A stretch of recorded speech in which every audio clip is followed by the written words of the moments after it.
Olá, pessoal, tudo bem? Hoje vamos falar sobre Agostinho e as ideias divinas. Pela sequência cronológica, nós deveríamos hoje falar sobre Aristóteles, já que na aula passada falamos sobre Platão. Mas, do ponto de vista didático, me pareceu interessante nós fazermos este salto de Platão diretamente para Agostinho, em razão da similaridade, da semelhança, da afinidade, digamos assim, da afinidade teórica e filosófica existente entre esses dois autores. Então, como nós vamos perceber, há bastante semelhança entre o pensamento de Platão e de Agostinho, ou entre o pensamento de Agostinho e de Platão. Enfim, são filósofos entre os quais há uma afinidade teórica e filosófica. Então, por isso, me pareceu interessante, do ponto de vista didático, que nós estudássemos Agostinho logo depois de Platão. E então, na próxima aula, nós retornaremos a Aristóteles. Então, Agostinho e as ideias divinas. O objetivo dessa aula, então, é compreendermos qual seja a concepção de Agostinho em relação às ideias. Ideias estas das quais nós já tratamos na aula passada, quando estudamos o pensamento de Platão. Então, vamos ver agora como que esta concepção de ideias é recebida por Agostinho e o que há de platônico e o que há de agostiniano nessa definição de ideias que é trazida por Agostinho. Então, para a gente compreender a noção que Agostinho tem das ideias, vamos tomar um texto do próprio Agostinho intitulado As Ideias, que nada mais é do que a questão 46 das 83 questões diversas, que é uma obra na qual Agostinho reuniu, como o próprio título diz, questões diversas, ele as organizou, ele as enumerou de forma sequencial, gerando uma obra que contém 83 questões, tratando de diferentes assuntos. E dessas 83 questões diversas, a questão 46 é aquela na qual Agostinho trata das ideias. Então, o título dessa questão é As Ideias, e em latim, De Ideias. E então vamos usar aqui a tradução realizada pelo professor Moacir Novaes e foi publicada pela revista Discurso do Departamento de Filosofia da USP no ano de 2010. Nesta tradução realizada pelo professor Moacir Novaes, o texto ocupa 2 páginas. É um texto bastante breve, embora denso, mas é um texto breve, e são 2 páginas, então eu vou ir lendo alguns trechos, destacando alguns pontos que me parecem mais pertinentes para o escopo da nossa disciplina, que é o problema dos universais. Então, o primeiro ponto que eu destacaria é o próprio nome ideia, a nomenclatura, o termo. E é propriamente o que Agostinho já inicia o texto analisando. Então, Agostinho diz assim, já logo na primeira frase do texto, né? O primeiro parágrafo, primeiro trecho, diz assim: as ideias, segundo consta, foi Platão quem primeiro denominou. Ainda que o nome não existisse antes de Platão o instituir, nem por isso as coisas mesmas que chamou de ideias não existiam ou não eram conhecidas pela inteligência de ninguém. Talvez fossem designadas por um com um nome, por outros com outro, pois é lícito atribuir um nome qualquer a uma coisa conhecida que não tenha nome usual. Então, basicamente, o que Agostinho está dizendo aqui no começo do texto?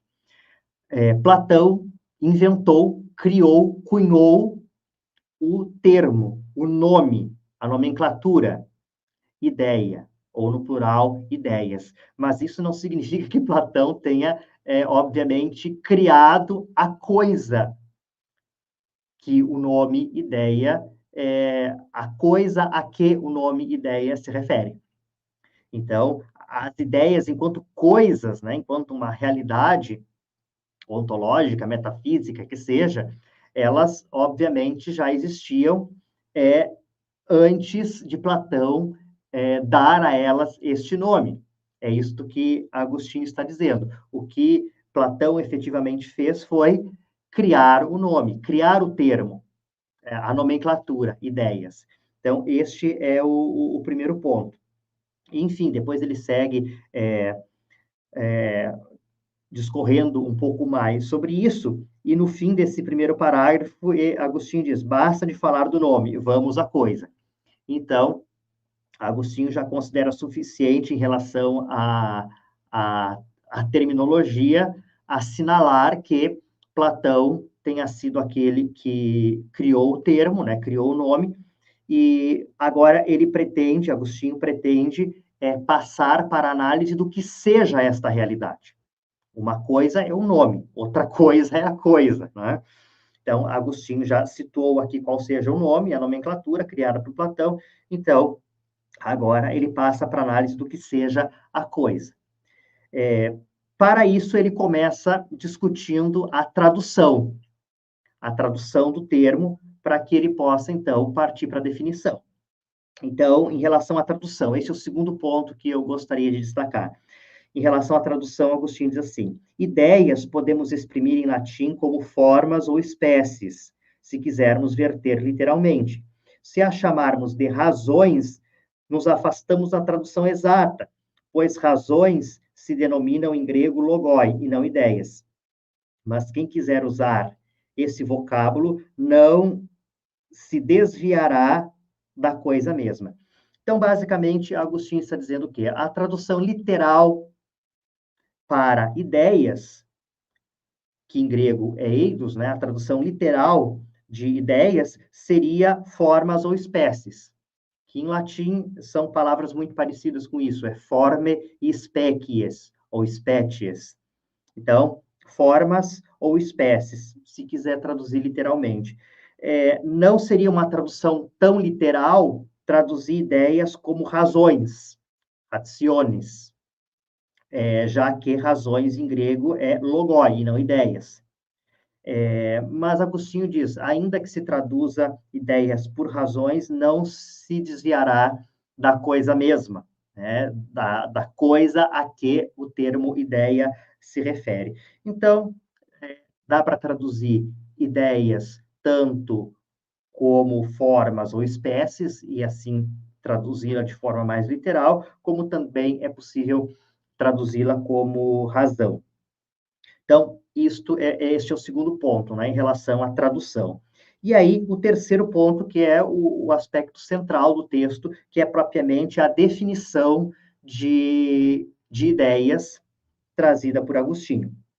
Agostinho diz assim: com efeito, as ideias são certas formas ou razões principais das coisas, estáveis e imutáveis, que não são formadas e por isso são eternas e se mantêm sempre do mesmo modo, contidas na inteligência divina. Embora não nasçam nem morram, as ideias, não é? Dizemos que, segundo elas, é formado tudo o que pode nascer e morrer, e tudo o que nasce morre. Percebam que a maior parte dessa definição de ideias é fundamentalmente platônica. Então, quando Agostinho diz que as ideias são formas ou razões principais das coisas, que são estáveis, que são imutáveis, que são eternas, que elas não nascem nem morrem, mas que formam tudo o que nasce e que morre, todos esses elementos aqui da definição são fundamentalmente platônicos. Mas tem algo aqui que é um pouco estranho ao platonismo. E é este elemento estranho, digamos assim, ao platonismo, que é propriamente a contribuição agostiniana para essa definição, que é quando Agostinho diz que estas ideias, que são formas, razões principais, estáveis, imutáveis, eternas, etc., que elas estão contidas na inteligência divina, que elas se situam na mente de Deus. Então, aqui há um elemento novo, que é o acréscimo agostiniano, digamos assim, à definição de ideias. Todos os outros elementos, como eu dizia, que definem as ideias como formas, razões principais das coisas, ou ainda como arqués, poderíamos dizer, estáveis, imutáveis, eternas, que não nascem nem morrem, mas que formam tudo que nasce e que morre, tudo isso está de acordo com a concepção platônica de ideias, segundo a qual elas são um arquétipo metafísico que existe num mundo ontologicamente separado deste no qual nós vivemos, e que elas são a arqué, a razão, a causa que faz com que o mundo físico, o mundo sensível no qual nós estamos, seja tal como é. Então, todos esses elementos da definição que Agostinho traz aqui estão de acordo com aquilo que Platão entende, aquilo com que Platão define as ideias.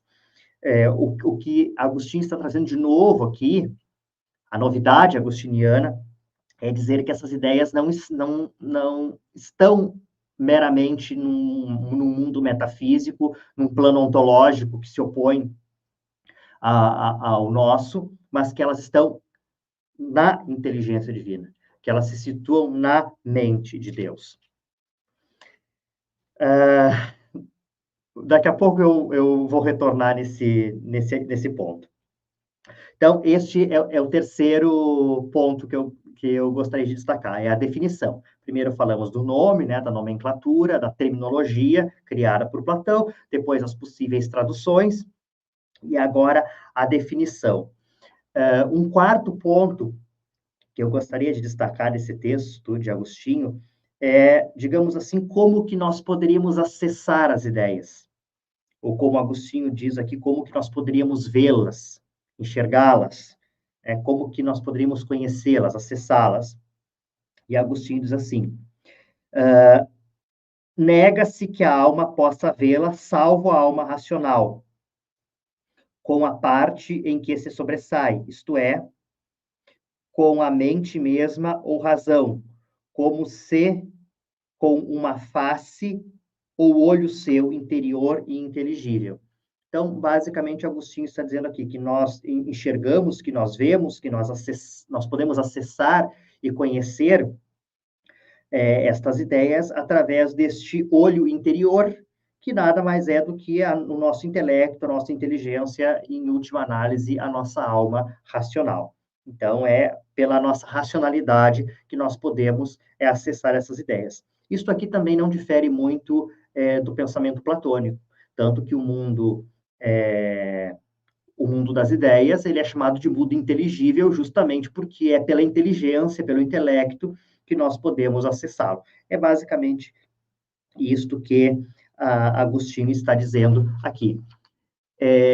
Mas ele acrescenta que a nossa alma racional só poderá ver estas ideias se ela for uma alma idônea, isto é, santa, pura.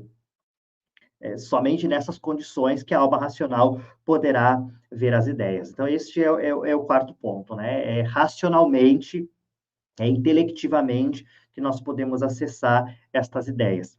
E um quinto ponto que eu destacaria é o seguinte: afinal de contas, o que nossa alma racional verá quando vir estas ideias? Quando a nossa alma racional ascender, digamos assim, até estas ideias, o que é que ela vai encontrar? Ela vai encontrar propriamente Deus, que é o Criador de todas as coisas. É isso que Agostinho afirma através de algumas perguntas retóricas que ele vai fazendo aqui. Então, vejam o que Agostinho diz. Quem, religioso e imbuído da verdadeira religião, embora ainda não possa vê-las, as ideias, ousará negar ou não reconhecerá que tudo que existe, isto é, tudo que está contido no seu gênero, segundo certa natureza própria, para existir, foi criado, sendo Deus o autor? Então, é uma pergunta longa, mas o que Agostinho está perguntando? Quem negará e não reconhecerá que tudo o que existe para existir foi criado e que Deus é o Criador? E pergunta ainda, e que pelo mesmo autor vive tudo quanto vive, e que são contidas e governadas pelas leis do Supremo Deus a imutabilidade universal das coisas e a mesma ordem pela qual as coisas mutáveis se lançam em seus cursos temporais sob direção segura. E ainda pergunta: isto posto e admitido, quem ousará dizer que Deus tudo criou irracionalmente? Então, veja,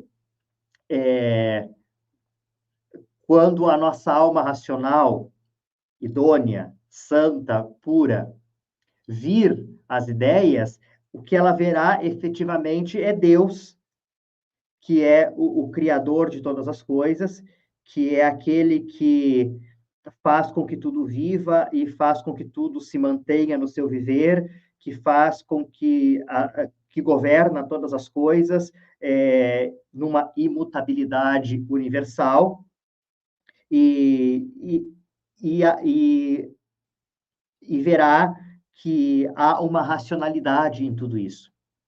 Então, ver as ideias, ascender até as ideias, significa reconhecer que Deus é o criador, é o formador, digamos assim, de toda a realidade sensível, de tudo aquilo que existe.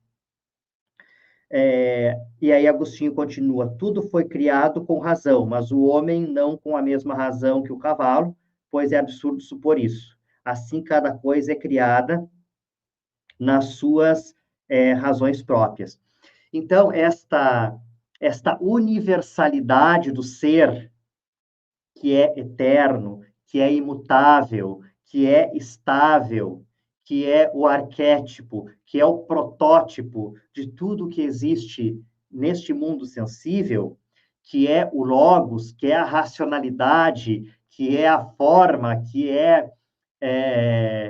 enfim, que é a causa última e suprema pela qual tudo é o que é o ser enquanto ser, que faz com que todas as coisas sejam o que são, tudo isto, que são as ideias, em última análise, é o próprio Deus, em cuja mente, em cuja inteligência estão contidas as ideias. Então, Deus cria todas as coisas existentes no mundo sensível, no mundo físico, a partir das ideias, das coisas em si que existem universalmente, imutavelmente, estavelmente, eternamente na sua inteligência, na sua mente. Então, isto é o que se verá quando se vir as ideias. Se verá Deus enquanto Criador. Então, este é o quinto ponto que eu gostaria de destacar. O sexto ponto, por sua vez, retorno naquele aspecto do elemento agostiniano da definição de ideia, segundo a qual as ideias estão na mente de Deus. Então, Agostinho retoma este ponto aqui. Então, este é o sexto ponto que eu gostaria de destacar, justamente porque Agostinho enfatiza aqui na sequência do texto o fato de que as ideias estão na mente de Deus. Então, Agostinho diz assim: essas razões, que é uma das maneiras de traduzirmos as ideias, né? Como vimos, ideias podem ser traduzidas como formas, como espécies, como razões. Então, essas razões, em última análise, as ideias, Porém, onde devemos julgar que estão, senão na mente mesma do Criador? Agostinho faz essa pergunta. E aí, um pouquinho mais à frente, ele continua.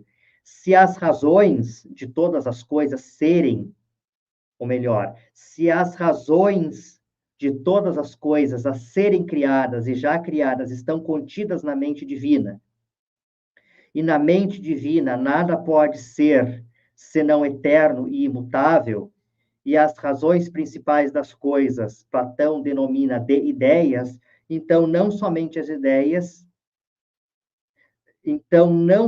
são ideias, mas são as verdadeiras ideias, porque são eternas e permanecem do mesmo modo e imutáveis. Mediante a participação nelas, fez-se com que seja tudo o que é, do modo como é. Então, como eu já havia dito, estas ideias, que são formas, que são espécies, que são razões, elas existem, segundo Agostinho, na mente de Deus, e Deus é um ser metafísico, né, que ele não é físico, ele é metafísico, e a existência dessas ideias na mente de Deus é o que proporciona, é o que permite a Deus, digamos assim, com que ele crie as coisas do mundo sensível.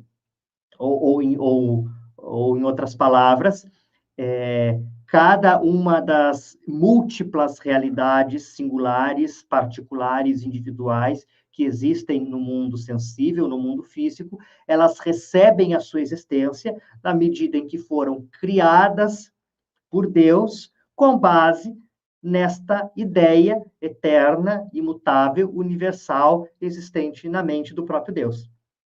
Então, pegar alguns exemplos de seres particulares. Então, cada vaca, cada cavalo, cada árvore, cada flor, enfim, cada ser individual, particular, singular, existente no mundo sensível, existente no mundo físico, ele existe na medida em que foi criado por Deus com base na ideia que havia na mente de Deus correspondente àquele ser individual, particular e singular. Percebam aqui, então, os universais, eles existem aonde? Agostianamente, falando a partir do pensamento de Agostinho. Os universais existem na mente de Deus, porque estas ideias é que são propriamente os universais. Estas ideias, enquanto formas, enquanto razões, enquanto arqués, enquanto o ser que faz com que, enquanto ser, né, que são a razão de ser das realidades singulares, elas existem na mente de Deus, e existentes na mente de Deus é que Deus, então, cria os singulares. Agostinho até usa aqui a palavra participação. Isso daqui também é platônico. A realidade física, a realidade singular, a realidade sensível, ela tem a sua existência na medida em que participa das ideias. Mas aqui essa participação é no sentido de que a criatura recebe o seu ser do Criador. Aqui a participação se dá nesse sentido. O Criador cria a criatura. Então, a criatura, ela participa, digamos assim, do Criador, na medida em que recebe a sua existência do Criador, que a cria com base na ideia, na forma, na razão, no arquétipo, na arqué existente na mente do Criador. Então, este é o sexto ponto que eu gostaria de destacar, enfatizando aqui o aspecto propriamente agostiniano dessa definição de ideias, segundo a qual elas se situam na mente de Deus. E, por fim, o último ponto que eu destacaria é que Agostinho diz: a alma, dentre todas as coisas que foram criadas por Deus, supera a todas e é a que está mais próxima de Deus quando é pura. E Agostinho continua um pouco mais adiante. A alma racional enxerga as razões em cuja visão encontrará a felicidade suprema, não pelos olhos do corpo, mas por aquele olho principal, que antes ele chamou de olho interior, no qual se sobressai, isto é, sua própria inteligência. Né? Esse olho principal, o olho interior, é a inteligência. Então, qual é o ponto que eu destacaria aqui? Que